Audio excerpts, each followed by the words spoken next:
The Empire of Business. Section 5. Wealth and its Uses.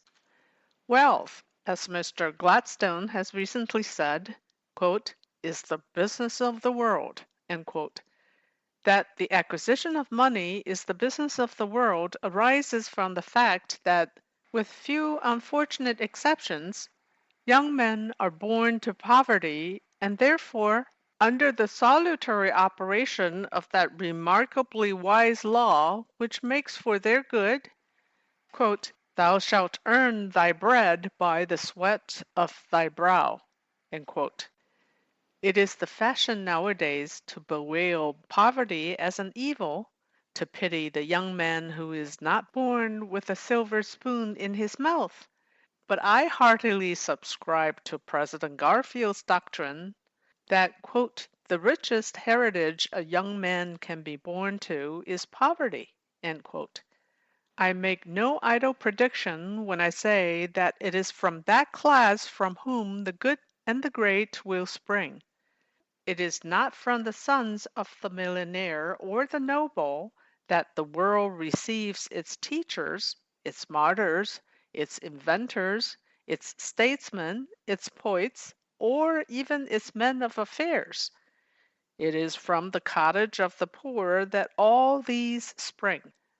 We can scarcely read one among the few immortal names that were not born to die, or who has rendered exceptional service to our race, who had not the advantage of being cradled, nursed, and reared in the stimulating school of poverty. There is nothing so enervating, nothing so deadly in its effects upon the qualities which lead to the highest achievement, moral or intellectual, as hereditary wealth. And if there be among you a young man who feels that he is not compelled to exert himself in order to earn and live from his own efforts, I tender him my profound sympathy. Should such an one prove an exception to his fellows, and become a citizen living a life creditable to himself and useful to the state, instead of my profound sympathy, I bow before him with profound reverence. For one who overcomes the seductive temptations which surround hereditary wealth is of the salt of the earth and entitled to double honor. One gets a great many good things from the New York Sun, the distinguished proprietor and editor of which you had recently the pleasure, benefit, and honor of hearing. I beg to read this to you as one of its numerous rays of light. Our boys. Quote, every moralist hard up for a theme asks at intervals, what is the matter with the sons of our rich and great men? The question is followed by statistics on the wickedness and bad endings of such sons. The trouble with the moralist is that they put the question wrong end first. There is nothing wrong with those foolish sons, except that they are unlucky. But there is something wrong with their fathers. Suppose that a fine specimen of an old deerhound, very successful in his business, should collect untold deer in the park, fatten them up, and then say to his puppies, here, boys, I've had a hard life catching these deer, and I mean to see you enjoy yourselves. I'm so used to racing through the woods and hunting that I can't get out of the habit, but you boys just pile into that park and help yourselves. Such a dear hound as that would be scorned by every human father. The human father would say to such a dog, Mr. Hound, you're simply ruining those puppies. Too much meat and no exercise will give them the mange and 17 other troubles, and if distemper doesn't kill them, they will be a knock-kneed, watery-eyed lot of disgraces to you. For heaven's sake, keep them down to dog biscuits and work them hard. That same human father does with great pride the very thing that he would condemn in a dog or a cat. He ruins his children, and then, when he gets old, profusely and sadly observes that he has done everything for them, and yet they have disappointed him. He who gives to his son an office which he has not deserved and enables him to disgrace his father and friends deserves no more sympathy than any Mr. Fagin deliberately educating a boy to be dishonest. The fat, useless pug dogs which young women drag wheezing about at the end of strings are not to blame for their condition, and the same thing is true of Richmond's sons. The young women who overfeed the dogs and the fathers who ruin their sons have themselves to thank. No men would advocate the thing, perhaps, but who can doubt that if there could be a law making it impossible for men to inherit anything but a good education and a good constitution, it would supply us in short order with a better lot of men. End quote. This is sound. If you see it in the sun, it is so. At least it is in this case. It is not the poor young man who goes forth to his work in the morning and labors until evening that we should pity. It is the son of the rich man to whom Providence has not been so kind as to trust with this honorable task. It is not the busy man, but the man of idleness, who should arouse our sympathy and cause us sorrow. Happy is the man who has found his work, says Carlyle. I say, happy is the man who has to work and to work hard and work long. A great poet has said, he prayeth best who loveth best. Some day this may be parodied into, he prayeth best who worketh best. An honest day's work, well performed, is not a bad sort of prayer. The cry goes forth often nowadays, abolish poverty! But fortunately this cannot be done, and the poor we are always to have with us. Abolish poverty, and what would become of the race? Progress, development would cease. Consider its future if dependent upon the rich. The supply of the good and the great would cease, and human society retrograde into barbarism. Abolish luxury, if you please, but leave us the soil upon which alone the virtues and all that is precious in human character grow. Poverty, honest poverty. I will assume for the moment, gentlemen, that you were all fortunate enough to be born poor. Then the first question that presses upon you is this: what shall I learn to do for the community which will bring me in exchange enough wealth to feed, clothe, lodge, and keep me independent of charitable aid from others? What shall I do for a living? And the young man may like or think that he would like to do one thing rather than another, to pursue one branch or another, to be a businessman or craftsman of some kind, or minister, physician, electrician, architect, editor, or lawyer.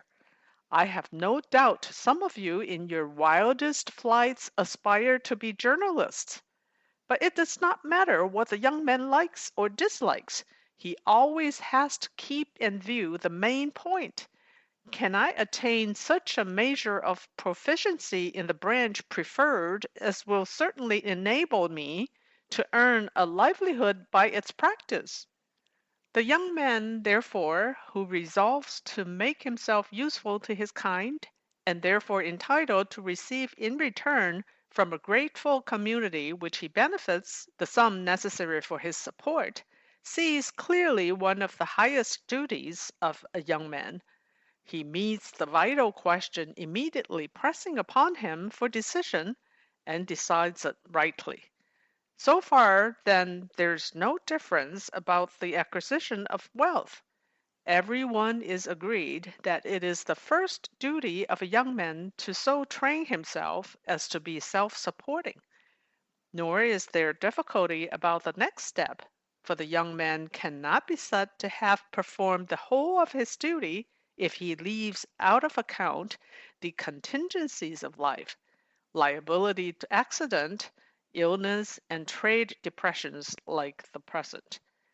Wisdom calls upon him to have regard for these things, and it is a part of his duty that he begin to save a portion of his earnings and invest them, not in speculation, but in securities or in property or in a legitimate business in such form as will perhaps slowly but yet surely grow into the reserve upon which he can fall back in emergencies or in old age and live upon his own savings.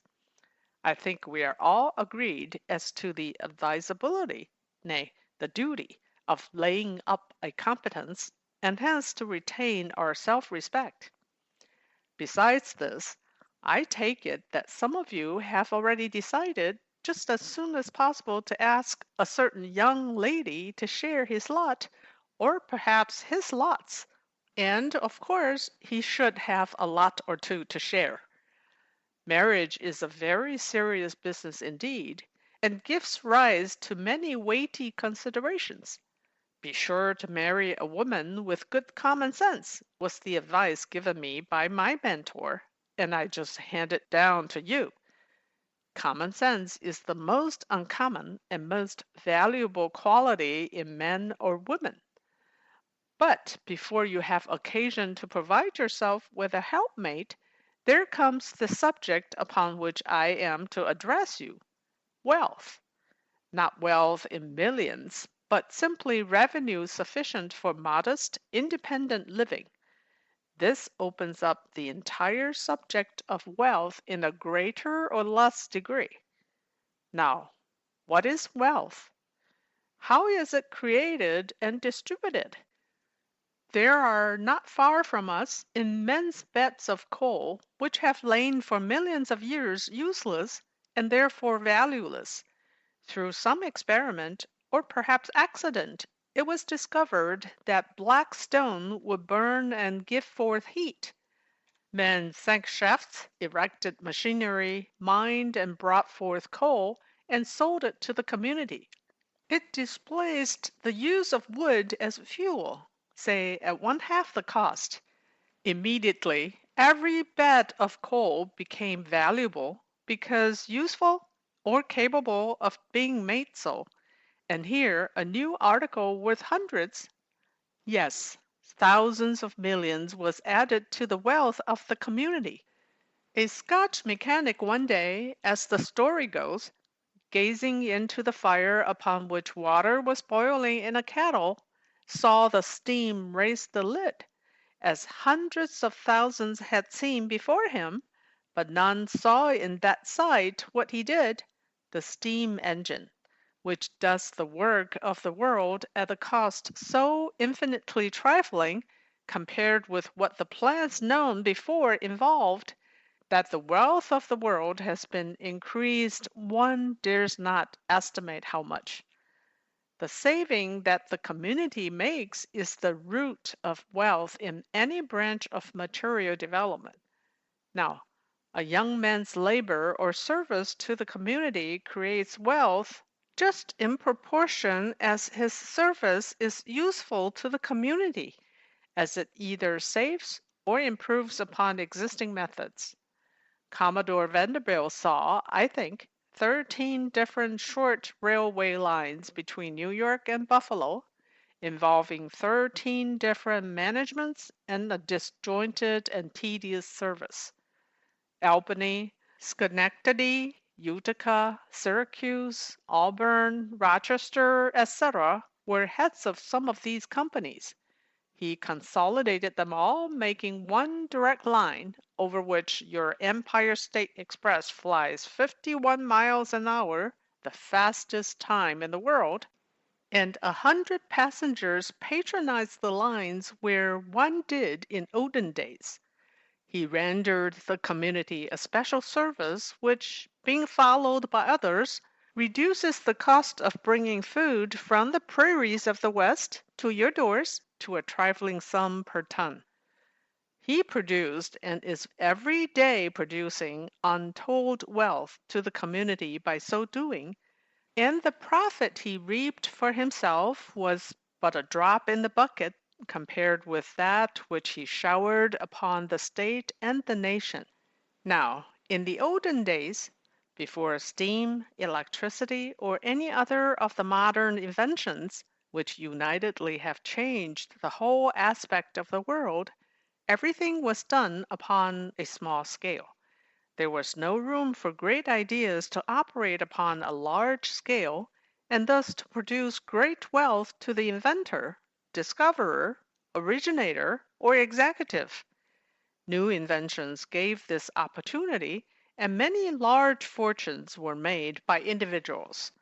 But in our day, we are rapidly passing, if we have not already passed, this stage of development, and few large fortunes can now be made in any part of the world except from one cause, the rise in the value of real estate. Manufacturing, transportation, both upon the land and upon the sea, banking, insurance, have all passed into the hands of corporations composed of hundreds and in many cases thousands of shareholders. The New York Central Railroad is owned by more than 10,000 shareholders. The Pennsylvania Railroad is owned by more people than the vast army which it employs, and nearly one-fourth of the number are the estates of women and children. It is so with the great manufacturing companies, so with the great steamship lines. It is so, as you know, with banks, insurance companies, and indeed with all branches of business.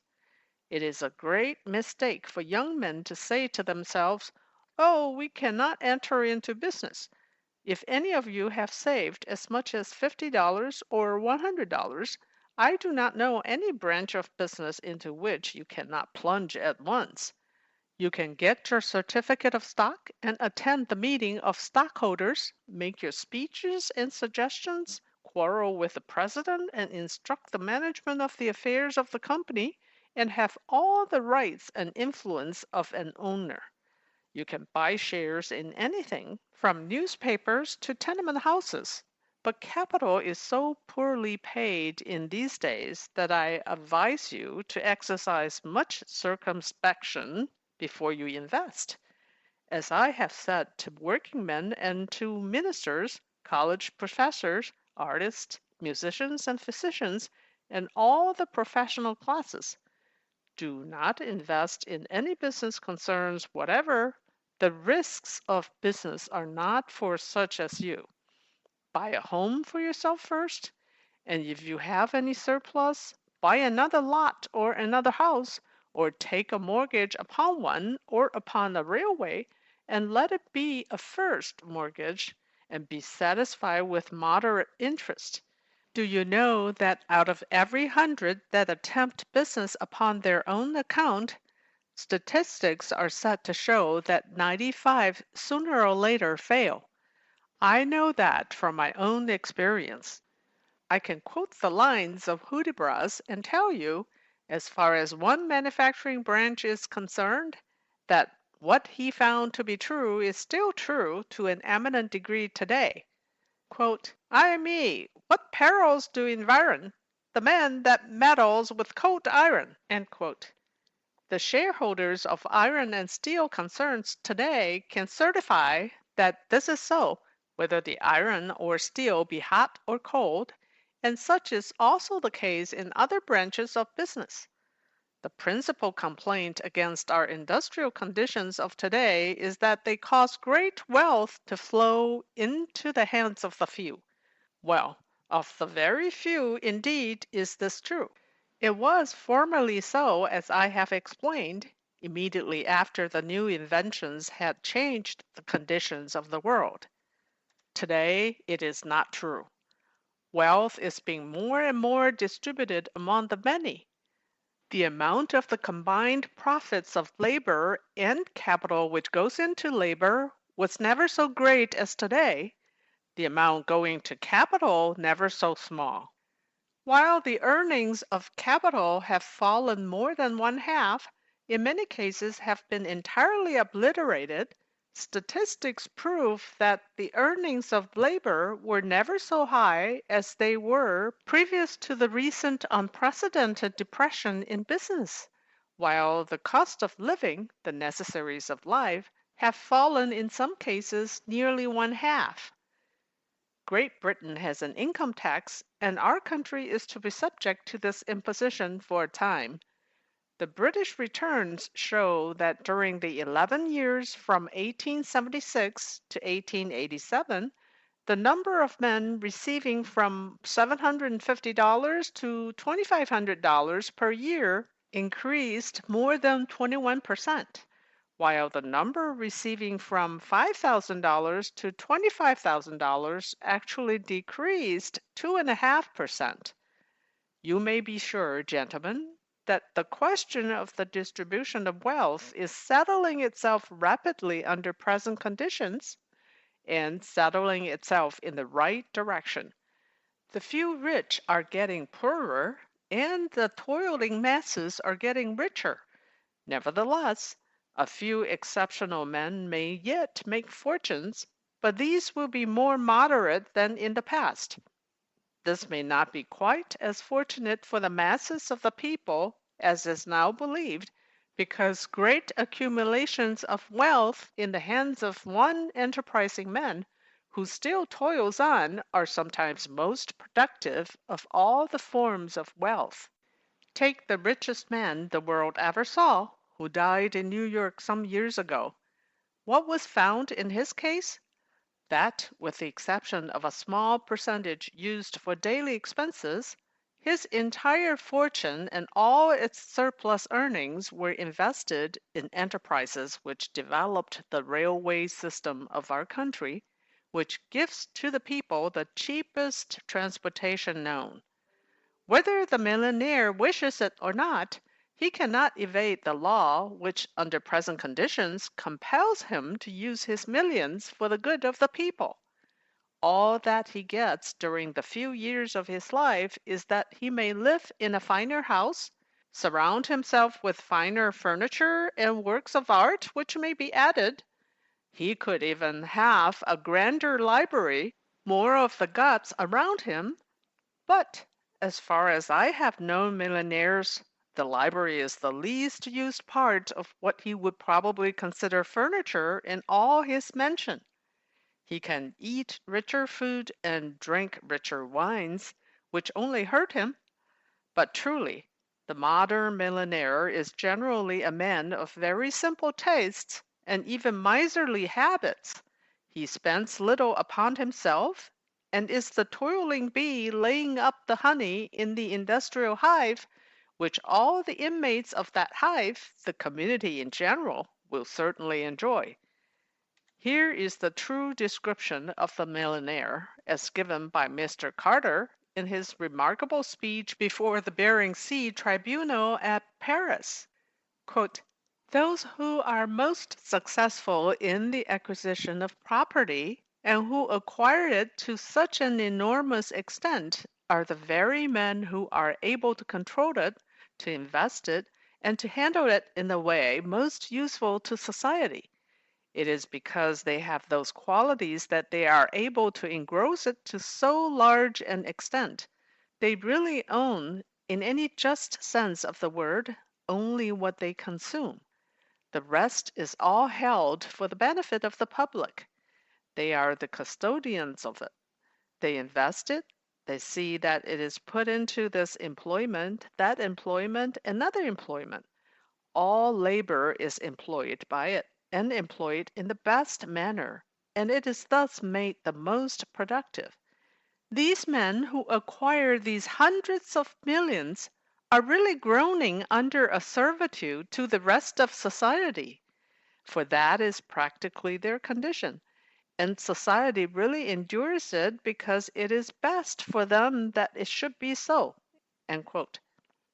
Here is another estimate by a no less remarkable man. Your friend Mr. Dana justly said at Cornell, quote, That is one class of men that I refer to, the thinkers, the men of science, the inventors, and the other class is that of those whom God has endowed with a genius for saving, for getting rich, for bringing wealth together, for accumulating and concentrating money, men against whom it is now fashionable to declaim, and against whom legislation is sometimes directed. And yet, is there any benefactor of humanity who is to be envied in his achievements and in the memory and the monuments he has left behind him more than Ezra Cornell? Or, to take another example that is here before our eyes, more than Henry W. Sage? These are men who knew how to get rich because they had been endowed with that faculty, and when they got rich, they knew how to give it for great public enterprises, for uses that will remain living, immortal as long as man remains upon the earth. The men of genius and the men of money, those who prepare new agencies of life, and those who accumulate and save the money for great enterprises and great public works, these are the leaders of the world as the 20th century is opening upon us. End quote. The bees of a hive do not destroy the honey making bees, but the drones. It will be a great mistake for the community to shoot the millionaires, for they are the bees that make the most honey and contribute most to the hive even after they have gorged themselves full. It is a remarkable fact that any country is prosperous and comfortable in proportion to the number of its millionaires. Take Russia, with its population little better than serfs, and living at the point of starvation upon the meanest fare, such fare as none of our people could or would eat, and you find comparatively few millionaires, excepting the emperor and a few nobles who own the land. It is the same to a great extent in Germany, though in recent years industrial development has produced a few pound sterling millionaires. In Berlin in 1902, three had more than 6 millions, and in Prussia, six persons had an income of 1 million. In France, where the people are better off than in Germany, you can count but few millionaires. In the old home of our race in Britain, which is the richest country in the world save one, our own, there are more millionaires in pounds sterling, which may be considered the European standard, than in the whole of the rest of Europe, and its people are better off than in any other. You come to our own land, we probably have more millionaires and multimillionaires, both in pounds and dollars, than all the rest of the world put together, although we have not one to every 10 that is reputed so. I have seen a list of supposed millionaires prepared by a well-known lawyer of Brooklyn, which made me laugh as it did many others. I saw men rated there as millionaires who could not pay their debts. Some should have had the cipher cut from their reputed millions.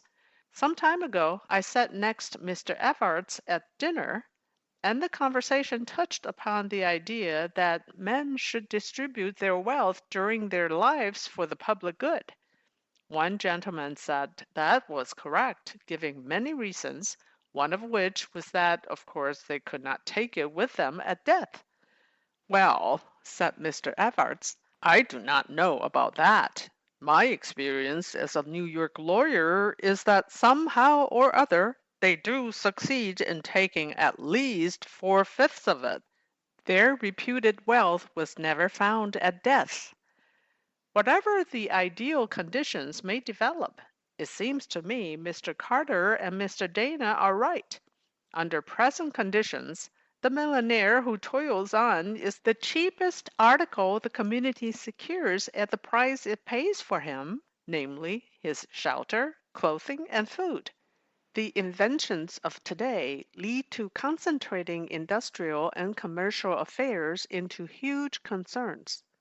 You cannot work the Bessemer process successfully without employing thousands of men upon one spot.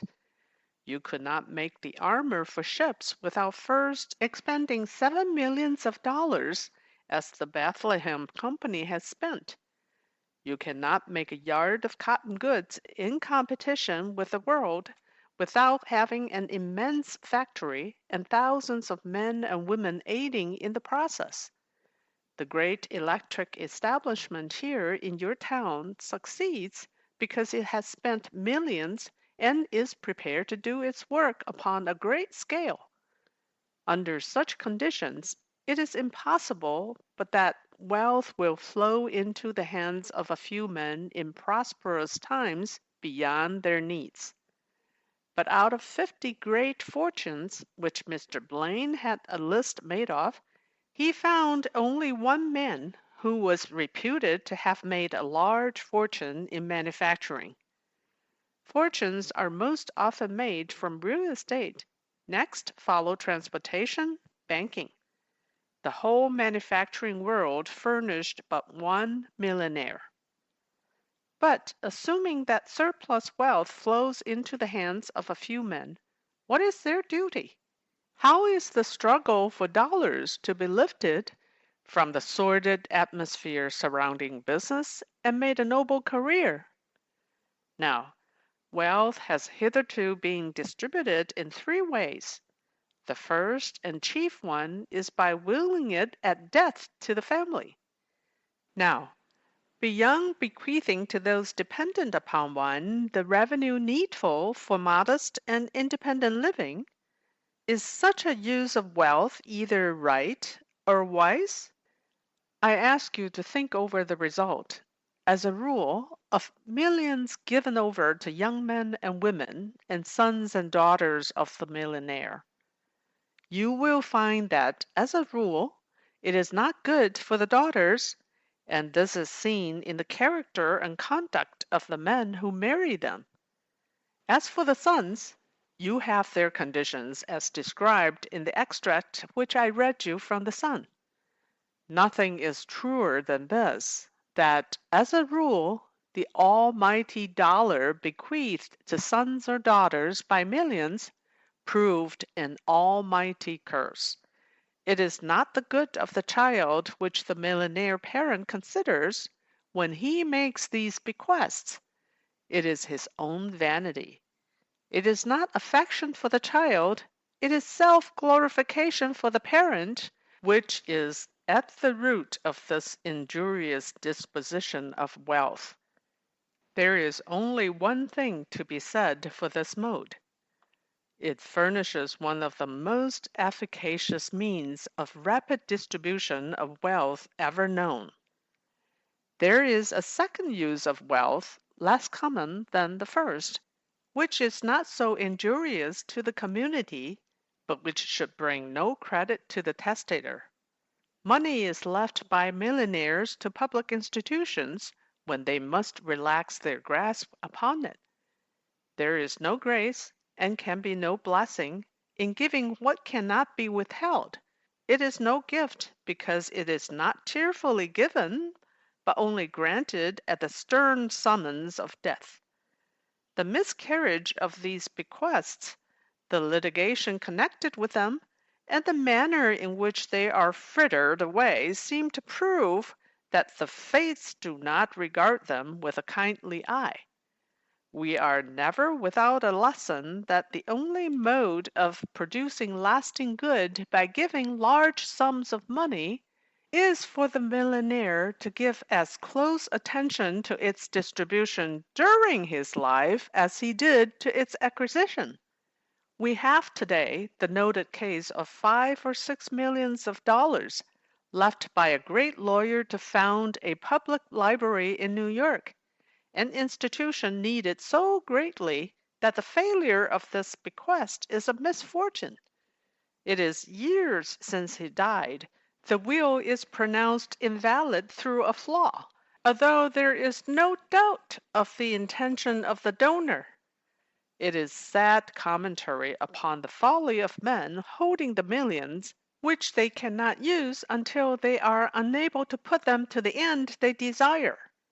Peter Cooper, Pratt of Baltimore, and Pratt of Brooklyn, and others are the type of men who should be taken by you as your model. They distributed their surplus during life. The third use, and the only noble use of surplus wealth, is this: that it be regarded as a sacred trust to be administered by its possessor, into whose hands it flows for the highest good of the people. Man does not live by bread alone, and 5 or 10 cents a day more revenue scattered over thousands would produce little or no good. Accumulated into a great fund and expended as Mr. Cooper expended it for the Cooper Institute, it establishes something that will last for generations. It will educate the brain, the spiritual part of man. It furnishes a ladder upon which the aspiring poor may climb. And there is no use whatever, gentlemen, trying to help people who do not help themselves. You cannot push anyone up a ladder unless he be willing to climb a little himself. When you stop boosting, he falls to his injury. Therefore, I have often said, and I now repeat, that the day is coming, and already we see its dawn, in which the man who dies possessed of millions of available wealth, which was free and in his hands ready to be distributed, will die disgraced. Of course, I do not mean that the man in business may not be stricken down with his capital in the business, which cannot be withdrawn, for capital is the tool with which he works his wonders and produces more wealth. I refer to the man who dies possessed of millions of securities, which are held simply for the interest they produce, that he may add to his hoard of miserable dollars. By administering surplus wealth during life, great wealth may become a blessing to the community, and the occupation of the businessman accumulating wealth may be elevated so as to rank even with the physician, one of the highest of our professions, because he too, in a sense, will be a physician, looking after and trying not to cure, but to prevent the ills of humanity. To those of you who are compelled or who desire to follow a business life and to accumulate wealth, I commend this idea. The epitaph which every rich man should wish himself justly entitled to is that seen upon the monument to Pitt. He lived without ostentation, and he died poor. Such is the man whom the future is to honor, while he who dies in old age, retired from business, possessed of millions of available wealth, is to die unwept, unhonored, and unsung. I may justly divide young men into 4 classes. First, those who must work for a living, and set before them as their aim the acquisition of a modest competence, of course, with a modest but picturesque cottage in the country, and one as a companion who maketh sunshine in a shady place, and is the gold angel of his life. The motto of this class number 1 might be given as, quote, "Give me neither poverty nor riches, from the anxieties of poverty as from the responsibilities of wealth. Good Lord, deliver us." End quote. Class number 2, comprising those among you are who determined to acquire wealth, whose aim in life is to belong to that much talked of and grandly abused class, the millionaires. Those who start to labor for the greatest good of the greatest number, but the greatest number always number 1. The motto of this class being short and to the point, quote, "Put money in thy purse." End quote.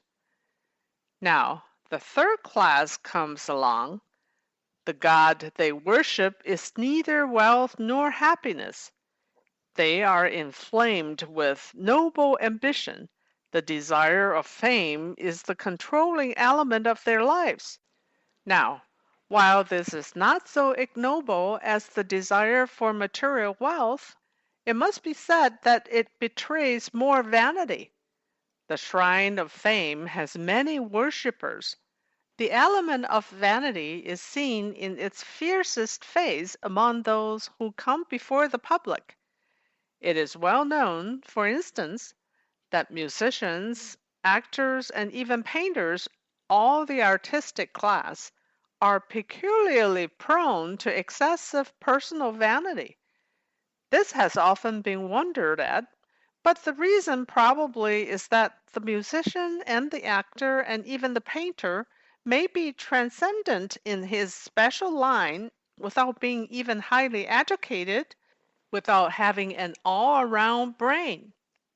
Some peculiarities, some one element in his character may give him prominence or fame, so that his love of art or of use through art is entirely drowned by a narrow, selfish, personal vanity.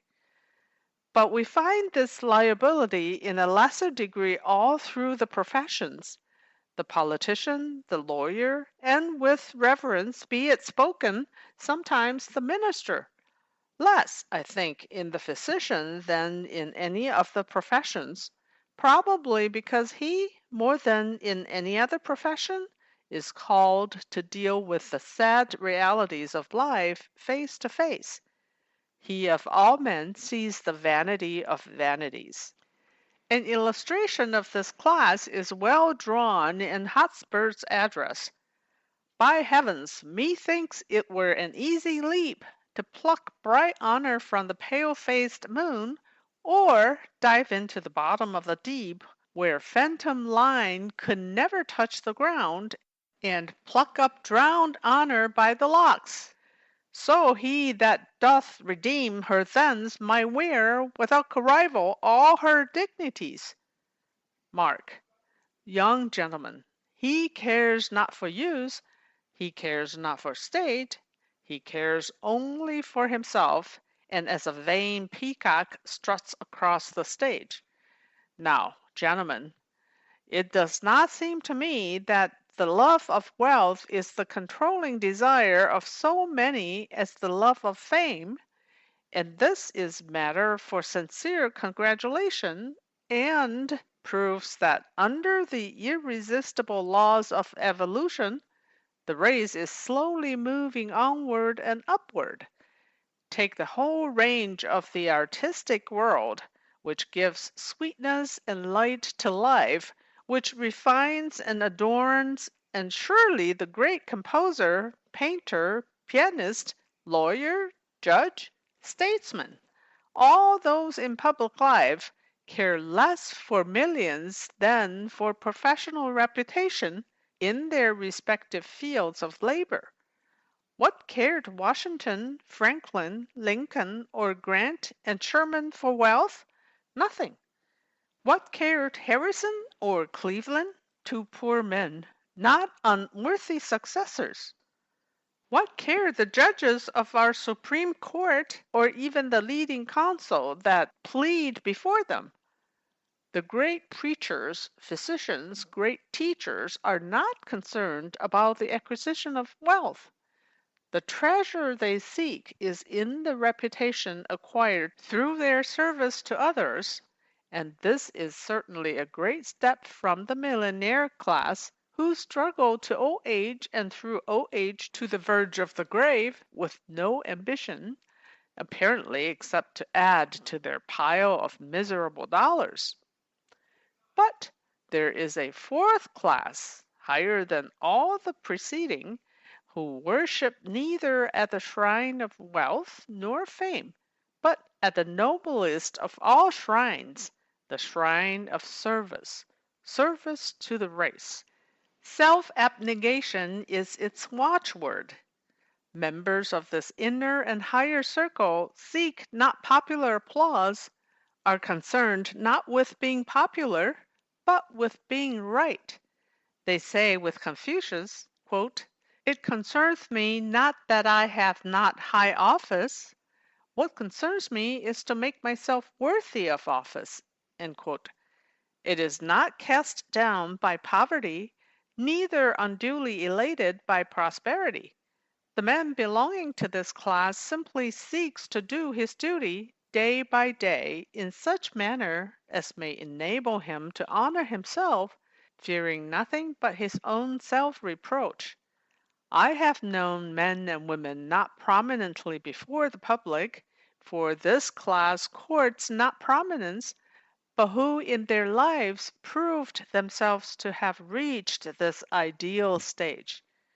Now, I will give you for this class the fitting illustration from the words of a Scotch poet who died altogether too young. I will go forth among men, not mailed in scorn, but in the armor of a pure intent. Great duties are before me, and great songs. And whether crowned or crownless when I fall, it matters not, so as God's work is done. I've learned to prize the quiet lightning deed, not the applauding thunder at its heels, which men call fame. Then, gentlemen, standing upon the threshold of life, you have the good, better, best presented to you, the three stages of development, the natural, spiritual, and celestial, they may fitly be called.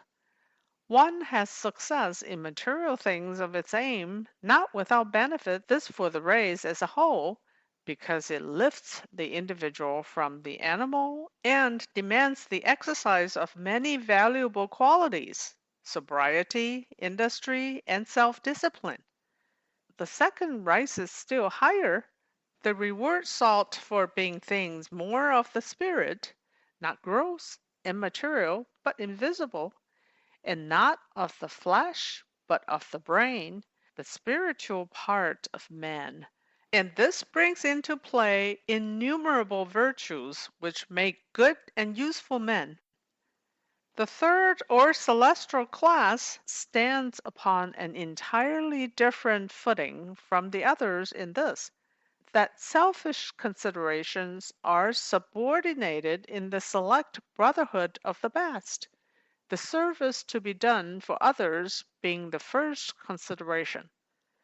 The reward of either wealth or fame is unsought, for these have learned and know full well that virtue is its own and the only exceeding great reward, and this once enjoyed, all other rewards are not worth seeking.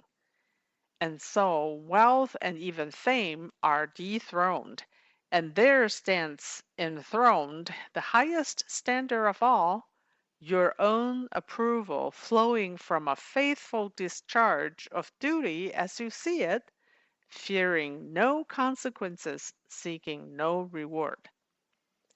It does not matter much what branch of effort your tastes or judgment draw you to. The one great point is that you should be drawn to some one branch. Then perform your whole duty in it and a little more, the little more being vastly important. We have the words of a great poet for it, that the man who does the best he can whilst do more. Maintain your self-respect as the most precious jewel of all, and the only true way to win the respect of others, and then remember what Emerson says, for what he says here is true. Quote, no young man can be cheated out of an honorable career in life unless he cheat himself. End quote. End of section 5. Wealth and its uses.